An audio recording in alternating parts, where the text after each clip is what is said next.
Right, so... I'm gonna go over here. Do go on. I thought you were about to go in a surprise. Oh, God. I thought you were making an opera out Well, of it. what's died in there? 3 babies.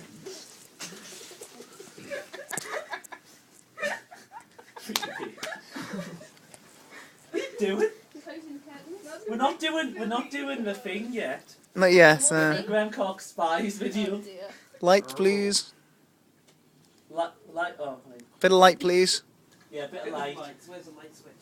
There's that lamp right there. Yeah, but it's not plugged in. Would it be a massive pain to plug it in? Yep. You just turned it off. Right. We have action. Remember, this is just a rough first draft, so there's parts which go a bit ahead, there's some parts which don't really flow. But here is a preview of the next D&T chapter. Halfway through. In front of the archery range, 2 of the clan's hexers, and I've spelled hexers wrong, were suffering a veritable verbal bombardment at the hands of Sergeant Waffles. She was alternating between pointing at them and pointing at the archery range, and the end of it, where, mysteriously, there were no targets. Cruss, not wanting to appear an eavesdropper, sauntered over to the bed of grass to join her fellow grunts. She chose a spot near Segolia and Anan and collapsed down onto the soft orange air and lazily saluted everyone. From car, everyone! That's the bit where it doesn't flow. It's everyone. Cruss was a well-known grunt, and so received a flurry of greetings. There was a lot of conversation going on. When's this ever happened? And a lot of grins plastered the grunts' faces. Cruss turned to Segolia questionably.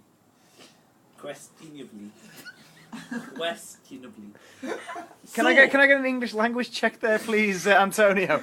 Questionably. Dialogue starts. So, what a... Questioningly. Hang on, actually I'll put in Chris's accent. So, what have you done this time, sis? Oh, well, said Segolia. She really has a deep voice. The sergeant wanted to upgrade our targets with something that moves. Is there a reason she sounds like... Because I can only She looks do... like fucking Ernie from Sesame Street. Sigonia's so gonna kick your ass. I can only do one Why must I keep doing this? I can only do one feminine accent. I think she's sick of all the direct hits on the bullseye. Your handwriting's terrible. I can't help it, said Ian. Shoving all his words into 1 second. Are you trying to imply that Can't help what? Asked Torn, That is harsh. sitting up the hill. Never mind, said Ian, relenting under the 2 flat looks given to him by Cruss and Segolia. He consoled himself by picking at the blades of grass. Anyway, said Segolia, returning her attention to Cruss. Just Cirque, Raja and Kaltar over there if it makes some voodoo masks for us to practice on. Only, Segolia nodded towards the practice range where nothing much was going on. Look! Cruss looked. I don't see anything! He said, squinting. Keep watching, sis!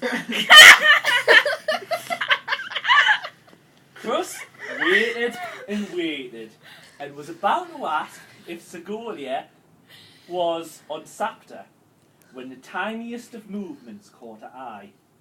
she saw the briefest of glimpses, hardly anything really, of a small, hovering brown object, triangular in shape.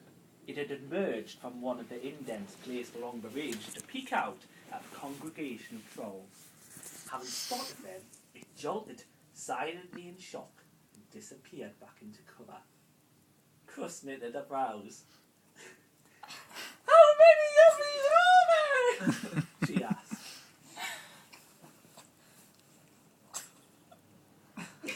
Barked, you did. I can't. Too many! Barked. Barked. Barfed. Got it, deciding to answer that question. She was one of the totems not laughing in delight. So not too bad, said Sigourney, nodding up to the sky. Nice and hot! Good company! And I'm going with Finn into Outland tomorrow! Not grand! Not grand! Tasty. Woo! Sound of I've seen crust. these voices whenever I roleplay with them.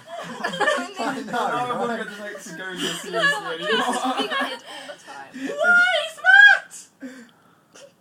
Garadon needs a Felbor hunted.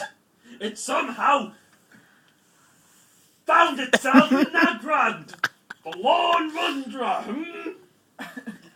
What? I'm surprised it didn't send you, actually, Crust, said Ainan, green eyes inspecting her. The Mag half enjoy being helped by other orcs. You're otherwise occupied. Is that him getting hard? Crust hesitated. Yeah! She said. Yeah, I am! Oh!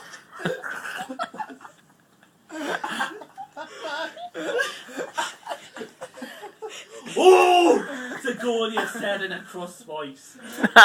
Why's that? She wasn't a very good mimic. There's nothing awkward, she replied, trying to act nonchalant. But Ainan and Sigourney were not so easily deceived. Torn was. If the Huntress of Ashenvale being sent on another top secret mission, Ainan ventured, was this part of a punishment?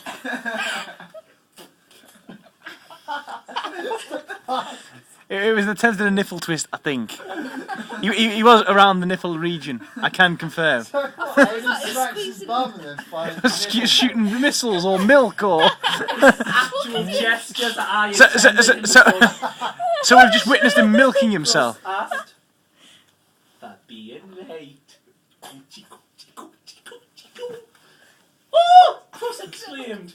She'd totally forgotten about that in all of the commotion. Oh! I went up and the Templar said that as I was such a valiant grunt and a credit to the clan, my lateness could be forgiven. And that's what I've got so far. Okay, in my opinion, Cross and Sigonia's voices should be swapped.